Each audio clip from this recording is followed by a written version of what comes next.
अगर आपके पास भी कोई कार या बाइक है और आप उसका इंश्योरेंस करवाकर ये मान बैठे हैं कि अब तो कार या बाइक की कोई टेंशन नहीं क्योंकि आपने इंश्योरेंस तो ले ही लिया है, तो ये खबर आपके लिए एक बड़ा आई ओपनर हो सकती है। क्योंकि तमिलनाडु के ग्राहक के साथ जो हुआ है वो आप या हमारे किसी के साथ भी हो सकता है। यानी इस घटना के बाद तो यही लगता है कि आखिर इंश्योरेंस लेने का क्या ही फायदा जब समय आने पर उसका क्लेम ही ना मिले। लेकिन क्या है पूरा मामला और क्यों नहीं मिला इस व्यक्ति को पूरे 22 लाख का क्लेम? आइए जानते हैं बीमा से बनेगी इस बात के एपिसोड में। नमस्कार, मेरा नाम है गुंजन मित्तल और आप देख रहे हैं मनी 9। कहानी को ऐसे समझते हैं कि मान लीजिए आपने अपनी मेहनत की कमाई से 22 या 25 लाख की एक शानदार कार खरीदी। आपने उसका महंगा इंश्योरेंस भी करवाया ताकि कोई दुर्घटना हो तो कंपनी से इसकी भरपाई हो सके। लेकिन एक दिन दुर्भाग्यवश कोई हादसा हो जाता है और उसमें आपकी गाड़ी पूरी तरह बर्बाद हो जाती है। और जब आप अपने इंश्योरेंस के भरोसे अपनी इंश्योरेंस कंपनी के पास क्लेम के लिए जाते हैं तो उनका कहना होता है कि वो क्लेम के नाम पर एक पैसा भी नहीं देंगे। अब आप कहेंगे कि साहब मेरे पास तो वैलिड पॉलिसी है, तो फिर क्लेम क्यों नहीं मिलेगा?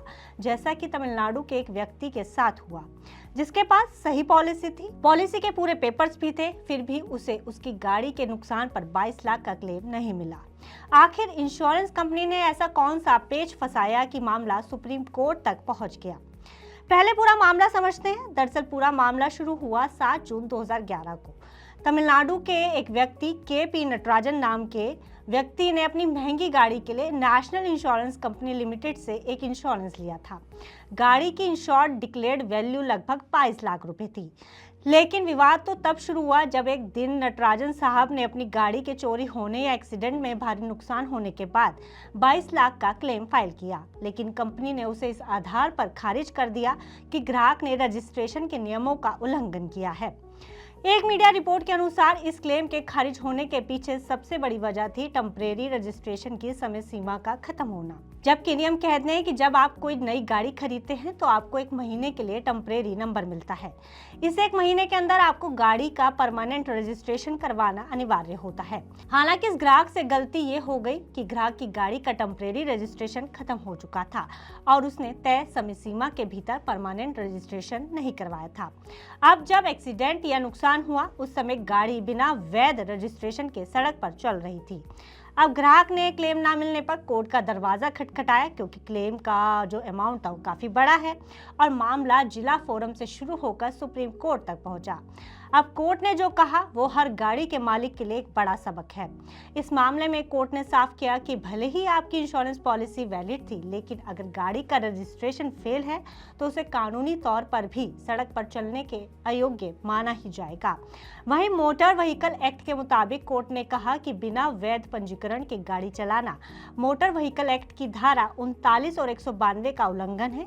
इससे क्लेम पर असर ये हुआ क्योंकि गाड़ी कानून का उल्लंघन कर रही थी, इसलिए insurance company fundamental breach of contract के आधार पर क्लेम देने के लिए बाध्य नहीं है।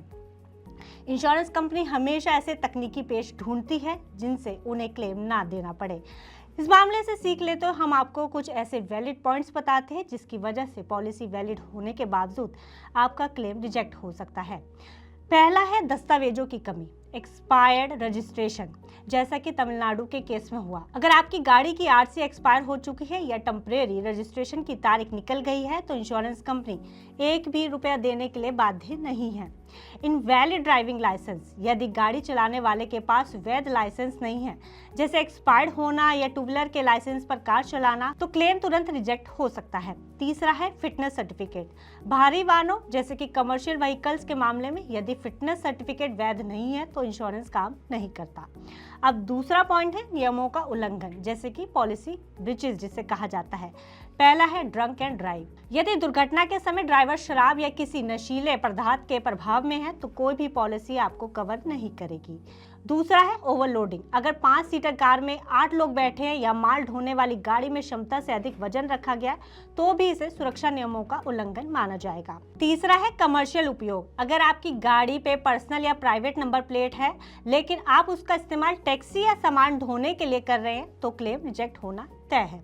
अगला पॉइंट है जानकारी छुपाना, जैसे कि पुरानी डैमेज। अगर आपने पॉलिसी लेते समय पुरानी दुर्घटना या गाड़ी में पहले से मौजूद डैमेज के बारे में जानकारी छुपाई है, तब भी आपका क्लेम रिजेक्ट हो सकता है।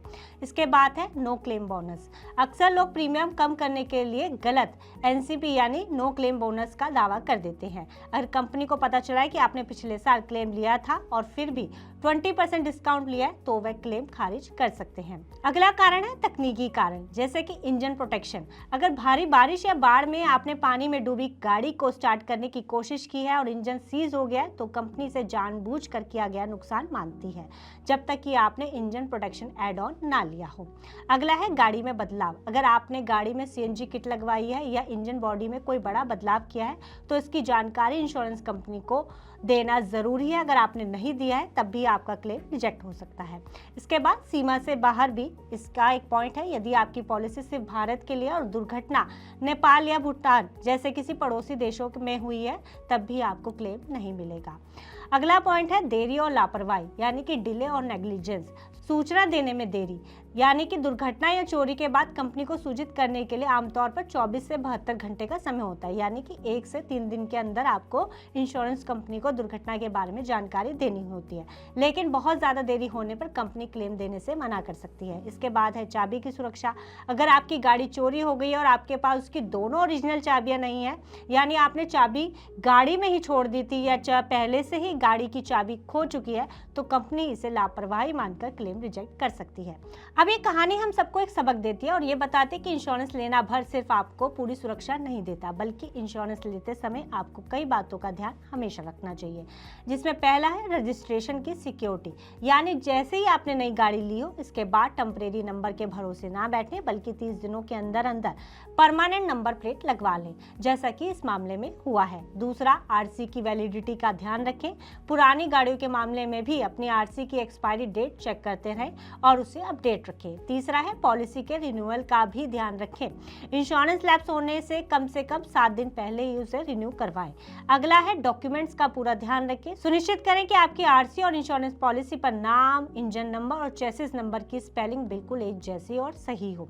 अगली बात, पॉलिसी लेते समय पूरी बारीकी से नियमों की जांच करें और ये बात जांच लें कि किन स्थितियों में क्लेम रिजेक्ट हो सकता है। यानी कुल मिलाकर तमिलनाडु का ये मामला हमारे लिए एक सबक है कि इंश्योरेंस लेते समय सिर्फ प्रीमियम भरना ही काफी नहीं है, कानून का पालन करना भी उतना ही जरूरी है। एक छोटी सी तारीख निकल जाने की वजह से 22 लाख का नुकसान किसी के लिए बहुत बड़ा झटका हो सकता है।